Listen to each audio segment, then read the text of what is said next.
Welcome back to DJ's Chronicles. This is The Fall of the House of Usher by Edgar Allan Poe. Part 1. It was a dark and soundless day near the end of the year, and clouds were hanging low in the heavens. All day I had been riding on horseback through country with little life or beauty, and in the early evening I came within view of the House of Usher. I do not know how it was, but with my first sight of the building, a sense of heavy sadness filled my spirit. I looked at the scene before me, at the house itself, at the ground around it, at the cold stone walls of the building, at its empty eye-like windows, and at a few dead trees. I looked at this scene, I say, with a complete sadness of soul, which was no healthy, earthly feeling. There was a coldness, a sickening of the heart, in which I could discover nothing to lighten the weight I felt. What was it, I asked myself? What was it that was so fearful, so frightening in my view of the House of Usher? This was a question to which I could find no answer. I stopped my horse beside the building on the edge of a dark and quiet lake. There I could see, reflected in the water, a clear picture of the dead trees and of the house and its empty eye-like windows. I was now going to spend several weeks in this house of sadness, this house of gloom. Its owner was named Roderick Usher. We had been friends when we were boys, but many years had passed since our last meeting. A letter from him had reached me, a wild letter which demanded that I reply by coming to see him. He wrote of an illness of the body, of a sickness of the mind, and of a desire to see me, his best and indeed only friend. It was the manner in which all this was said, and it was the heart in it, which did not allow me to say no. Although as boys we had been together, I really knew little about my friend. I knew, however, that his family, a very old one, had long been famous for its understanding of all the arts, and for many quiet acts of kindness to the poor. I had learned, too, that the family had never been a large one with many branches. The name had always passed from father to son, and when people spoke of the House of Usher, they included both the family and the family home. I again looked up from the picture of the house reflected in the lake to the house itself. A strange idea grew in my mind, an idea so strange that I tell it only to show the force of the feelings which laid their weight on me. I really believed that around the whole house and the ground around it, the air itself was different. It was not the air of heaven. It rose from the dead, decaying trees, from the gray walls and the quiet lake. It was a sickly, unhealthy air that I could see slow moving, heavy and gray. Shaking off from my spirit what must have been a dream, I looked more carefully at the building itself. The most noticeable thing about it seemed to be its great age. None of the walls had fallen, yet the stones appeared to be in a condition of advanced decay. Perhaps the careful eye would have discovered the beginning of a break in the front of the building, a crack making its way from the top down the wall until it became lost in the dark waters of the lake. I rode over a short bridge to the house. A man who worked there took my horse, and I entered. Another man of quiet step led me without a word through many dark turnings to the room of his boss. Much that I met on the way added, I do not know how, to the strangeness of which I had already spoken. While the objects around me, the dark wall coverings, the blackness of the floors, and the things brought home from long forgotten wars, these things were like the things I had known since I was a baby. While I admitted that all this was only what I had expected, I was still surprised at the strange ideas which grew in my mind from these simple things. The room I came into was very large and high. The windows were high and pointed at the top, and so far above the black floor that they were quite out of reach. Only a little light, red in color, made its way through the glass, and served to lighten the nearer and larger objects. My eyes, however, tried and failed to see into the far, high corners of the room. Dark coverings hung upon the walls. The many chairs and tables had been used for a long, long time. Books lay around the room, but could give it no sense of life. I felt sadness hanging over everything. No escape from this deep, cold gloom seemed possible. As I entered the room, Usher stood up from where he had been lying and met me with warmth, which at first I could not believe was real. A look, however, in his face told me that every word he spoke was the truth. We sat down, and for some moments, while he said nothing, I looked at him with a feeling of sad surprise. Surely no man had ever before changed as Roderick Usher had. Could this be the friend of my early years? It is true that his face had always been unusual. He had gray-white skin, eyes large and full of light, lips not bright in color but of a beautiful shape, a well-shaped nose, hair of great softness, a face that was not easy to forget. And now the increase in this strangeness of his face was caused so great a change that I almost did not know him. The horrible white of his skin and the strange light in his eyes surprised me and even made me afraid. His hair had been allowed to grow, and in its softness it did not fall around his face, but seemed to lie upon the hair itself.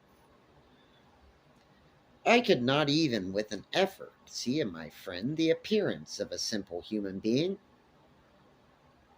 In his manner, I saw at once, changes came and went, and I soon found that this resulted from his attempt to quiet a very great nervousness. I had indeed been prepared for something like this, partly by his letter and partly by remembering him as a boy. His actions were first too quick and then too quiet. Sometimes his voice, slow and trembling with fear, quickly changed to a strong, heavy, carefully paced, too perfectly controlled manner.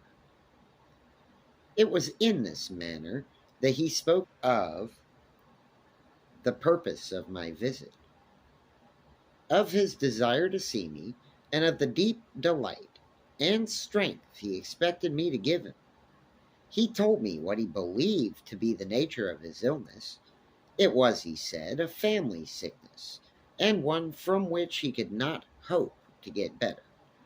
But it was, he added at once, only a nervous illness, which would without doubt soon pass away. It showed itself in a number of strange feelings. Some of these, as he told of them, interested me but were beyond my understanding. Perhaps the way in which he told me of them added to their strangeness. He suffered much from a sickly increase in the feeling of all the senses. He could eat only the most tasteless food. All flowers seemed too strongly for his nose. His eyes were hurt by even a little light, and there were few sounds which did not fill him with horror. A certain kind of sick fear was completely his master. I shall die, he said. I shall die. I must die of this fool's sickness. In this way, and no other way, I shall be lost. I fear what will happen in the future, not for what happens, but for the result of what happens. I have indeed no fear of pain, but only fear of its result, of terror. I feel that the time will soon arrive when I must lose my life and my mind and my soul together in some last battle with that horrible enemy, fear. Part 2. Roderick Usher, whom I had known as a boy, was now ill and had asked me to come to help him. When I arrived, I felt something strange and fearful about the great old stone house and the lake in front of it, and about Usher himself. He appeared not like a human being, but like a spirit that had come back from beyond the grave. It was an illness, he said, from which he would surely die. He called his sickness fear. I have, he said, no fear of pain, but only the fear of its result, of terror. I feel that the time will soon arrive when I must lose my life, and my mind and my soul, together in some last battle with that horrible enemy, fear. I learned also, but slowly and through broken words, with doubtful meaning, another strange fact about the consideration of Usher's mind. Oh, condition of Usher's mind. He had certain sick fears about the house in which he lived, and he has not stepped out of it for many years. He felt that the house, with its gray walls and the quiet lake around it, had somehow, through the long years, gotten a strong hold of his spirit. He said, however, that much of the gloom which lay so heavily on him was probably caused by something more plainly to be seen, by the long-continued illness, indeed the coming death of his dearly loved sister, his only company for many years. Except for himself, she was the last member of his family on earth. When she dies, he said with a sadness which I cannot forget, when she dies, I will be the last of the old family, the house of Usher.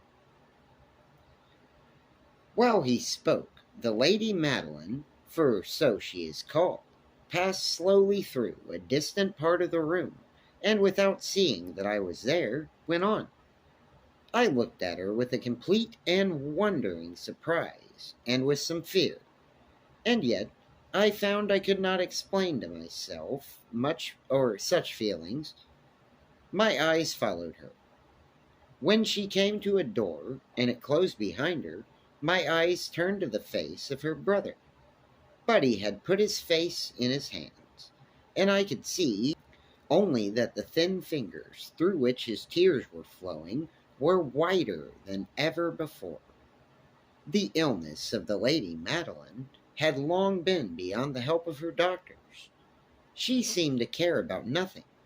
Slowly her body had grown thin and weak, and often, for a short period, she would fall into a sleep, like the sleep of the dead. So far she had not been forced to stay in bed, but by the evening of the day I had arrived at the house. The power of her destroyer, as her brother told me that night, was too strong for her.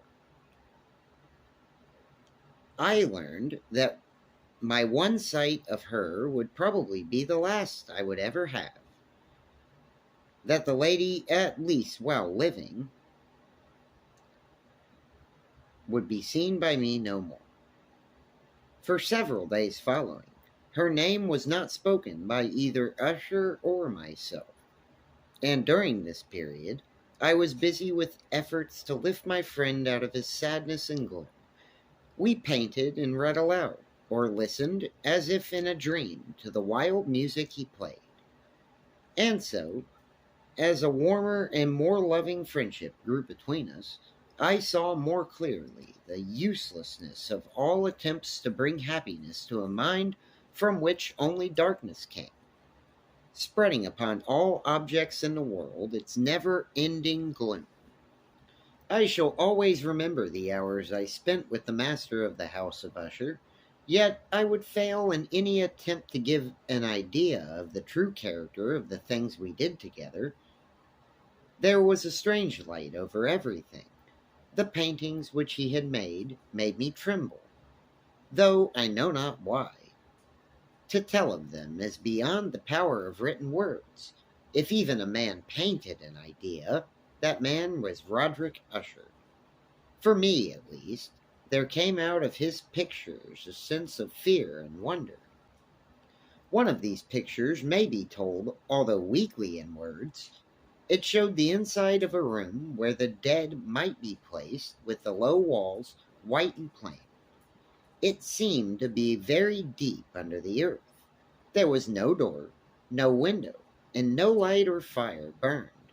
Yet a river of light flowed through it, filling it with a horrible, ghastly brightness. I have spoken of that sickly condition of the senses which made most music painful for Usher to hear. The notes he could listen to with pleasure were very few.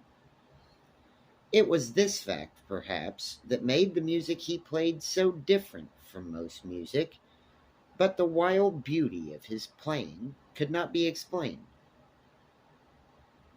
The words of one of his songs, called The Haunted Palace, I have easily remembered. In it, I thought I saw, and for the first time, that Usher knew very well that his mind was weakening. This song told of a great house where a king lived, a palace in a green valley, where all was light and color and beauty, and the air was sweet. In the palace were two bright windows, through which people in the happy valley could hear music, and could see smiling ghosts, spirits moving around the king. The palace door was made of the richest materials, in red and white. Through it came other spirits whose only duty was to sing in their beautiful voices about how wise their king was. But a dark change came. The songs continued, and now those who entered the valley see through the windows in a red light shapes that move to the broken music, while through the door, now colorless, a ghastly river of ghosts, laughing but no longer smiling, rushes out forever. Our talk of this song led to another strange idea in Usher's mind. He believed that plants could feel and think, and not only plants, but rocks and water as well. He believed that the gray stones of his house, and the small plants growing on the stones, and the decaying trees, had a power over him that made him what he was. Our books, the books which for years had fed the sick man's mind, were, as might be supposed, of this same wild character. Some of these books Usher sat and studied for hours. His chief delight was found in reading one very old book, written for some forgotten church, telling of the watch over the dead. At last, one evening, he told me that the Lady Madeline was alive no more. He said he was going to keep her body for a time in one of the many vaults inside the walls of the building. The worldly reason he gave for this was one with which I felt I had to agree. He had decided to do this because of the nature of her illness, because of the strange interest and the questions of her doctor, and because of the great distance to the graveyard where the members of his family were placed in the earth. So we carried her body to its resting place. The vault in which we placed it was small and dark, and in ages past it must have seen strange and bloody scenes. It lay deep down that part of the building where I myself slept. The thick door was made of iron, and because of its great weight, made a loud, hard sound when it was opened and closed. As we placed the Lady Madeline in a room of horror, I saw for the first time the great likeness between brother and sister, and Usher told me that they were twins. They had been born on the same day. For that reason, the understanding between them had always been great, and the tie that held them together was very, very strong. We looked down at the dead face one last time, and I was filled with wonder. As she lay there, the Lady Madeline looked not dead, but asleep, still soft and warm, though to the touch cold as the stones around us. Part 3. I was visiting an old friend of mine, Roderick Usher, in his old stone house, his palace, where a feeling of death hung in the air. I saw how fear was pressing on his heart and mind. Now, his only sister, the Lady Madeline, had died, and we had put her body in its resting place, in a room inside the cold walls of that palace. A damp, dark vault, a fearful place. As we looked down upon her face, I saw that there was a strong likeness between the two. Indeed, said Usher, we were born on the same day, and the tie between us it has always been strong. We did not look long down at her, for fear and wonder filled our hearts. There was still a little color in her face, and there seemed to be a smile on her lips. We closed the heavy iron door and returned to the rooms above, which were hardly less gloomy than the vault. And now a change came in the sickness of my friend's mind. He went from room to room with a hurried step.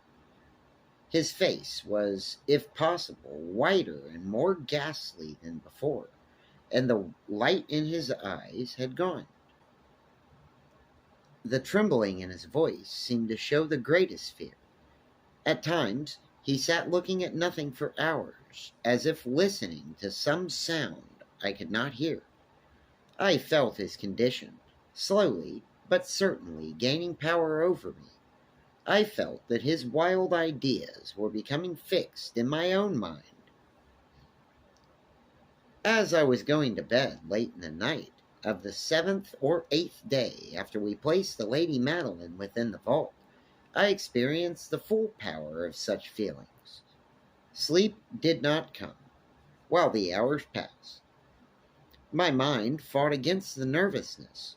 I tried to believe that much, if not all, of what I had felt was due to the gloomy room, to the dark wall coverings which in a rising wind moved on the walls. But my efforts were useless. A trembling I could not stop filled my body, and fear without reason caught my heart.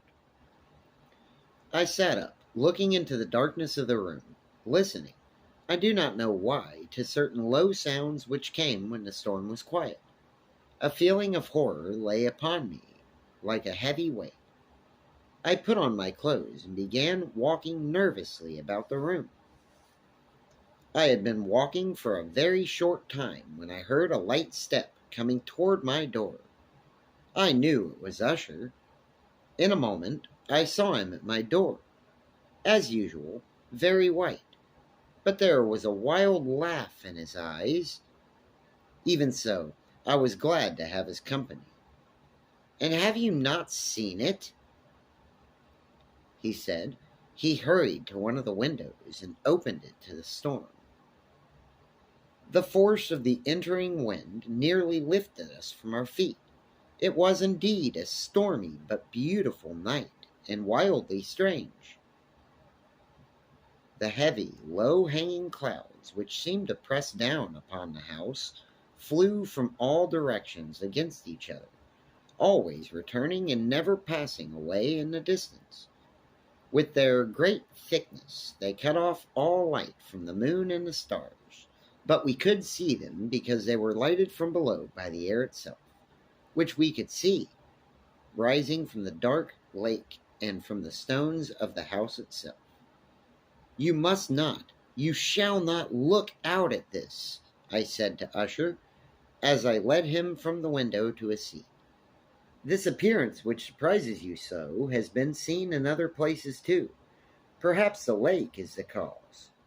Let us close this window, the air is cold. Here is one of the stories you like best. I will read and you shall listen. and thus we will live through this fearful night together. The book which I had picked up was one written by a fool for fools to read, and it was not, in truth, one that Usher liked. It was, however, the only one within easy reach. He seemed to listen quietly. Then I came to a part of the story in which a man, a strong man full of wine, begins to break down a door, and the sounds of the dry wood as it breaks can be heard through all the forest around him. Here I stopped, for it seemed to me that from some distant part of the house sounds came to my ears like those of which I had been reading. It must have been this likeness that had made me notice them, for the sounds themselves, with the storm still increasing, were nothing to stop or interest me. I continued the story, and read how the man, now entered through the broken door, discovers a strange and terrible animal of the kind so often found in these old stories. He strikes it, and it falls, with such a cry that he has to close his ears with his hands. Here again I stop. There could be no doubt, this time I did hear a distant sound, very much like the cry of the animal in the story. I tried to control myself so that my friend would see nothing of what I felt. I was not certain that he had heard the noise, although he had clearly changed in some way. He had slowly moved in his chair so that I could not see him well. I did not see that his lips were moving as if he were speaking to himself.